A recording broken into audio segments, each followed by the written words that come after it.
Alright guys, so it's another day on the Powerstroke. This time I'm working on the intake and the cooler.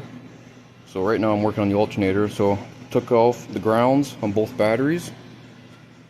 Took the belt off the alternator. On these trucks they make it really simple to remove the belts. You don't need even a bar to take the belt off. It just comes off by hand. You're going to have the belt on the alternator. This tension or pulley down there is really easy to pull.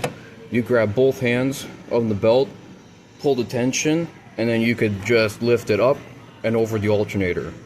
13mm, there's two here, one in the back.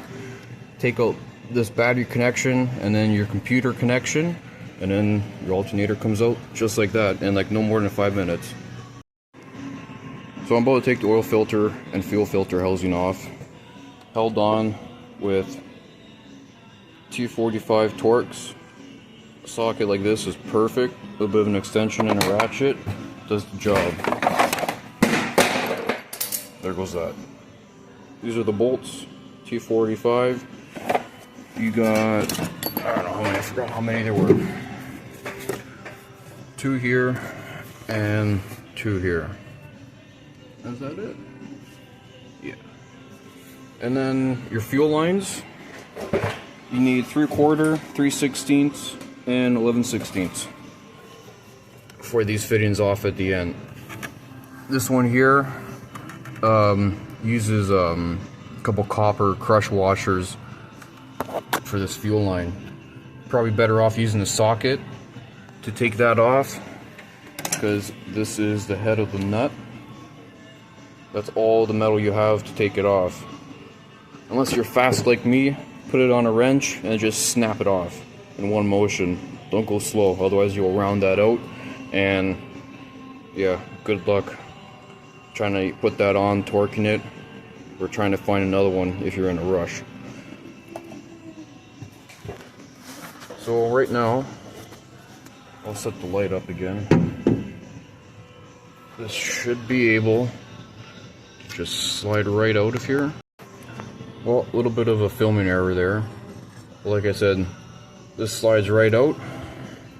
A little bit of a fuel leak.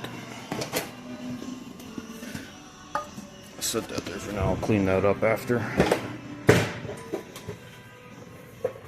And now you're exposed to your oil standpipe, whatever you want to call this. There's your little drain valve there.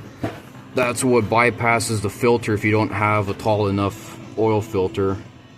This 2-stage plunger, if it's not seated all the way down, then obviously it's going to be bypassing the filter.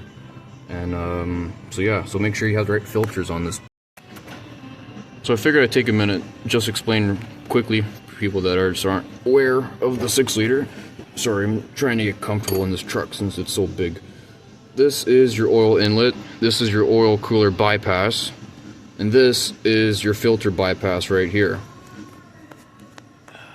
I'll push it down slowly and you can see what I mean by 2-stage. It'll seat in the housing like that, and then the rest of the plunger with the right filter will close it off. This here, it's open, and obviously this is open. So when you have a shorter filter, it'll close it about like that, and that's it. You want to have the proper filter to push it down all the way, so that way you're not just running out of oil, just bypassing the filter, just like that. That's why these trucks really have a bad reputation, I'd say, because of poor maintenance. Because if you don't know what you're doing when you're maintaining these trucks and you just throw in these cheap filters, even including fuel filters, because there's certain ways to install the fuel filters, especially the one that's underneath the truck. If it's not installed right, it's not working properly, and you're going to run into problems down the road. So when you get filters, either get OEM Ford filters or measure them, buy filters, measure them all, see which ones work, and put them in, because you can get away with some of the cheaper filters if you know what you're doing and you make sure that they're the right size. So once you have that T27 out at the back, what you're going to want to do, once I get this set up, that's perfect. If you take a look closely, there goes my light. take a close look, you can see that there is actually grooves molded in with this return tube that slide underneath, or to rotate and clip, or sorry, lock in place underneath these aluminum tabs here. So with a little bit of twisting, it comes out just like that. And then reverse, put it in, push it down, turn it, put your bolt in back here, and then reassembly. So I'm just about to take the intake off. We're just taking a look around, seeing what else I have to remove. Just want to make a note, if anyone's doing this, right where this alternator wire is,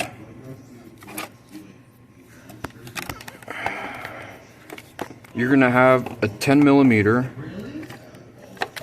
Come on. You're gonna have a 10 millimeter right there, sticking out through the front.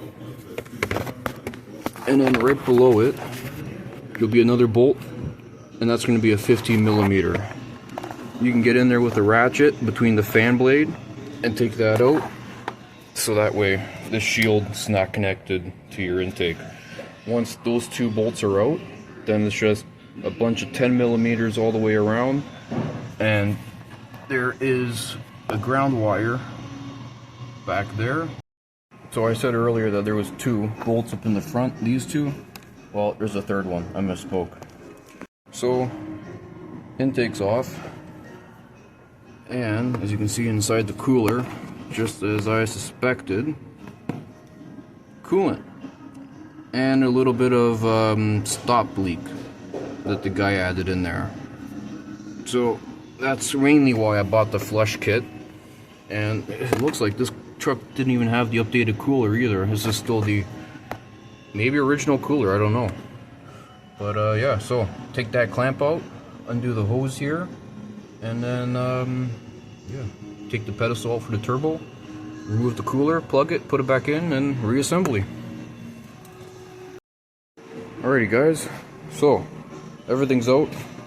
I tested the EGR, and indeed it was bad. So everything's out, as you can see. Not a bad little job for supposedly one of the worst diesels ever made. Gonna mess with this thing. Ultrasonic cleaner, bunch of the parts, cooler, intake, got some clamps, turbo pedestal, and the oil return. Let's see how this thing works.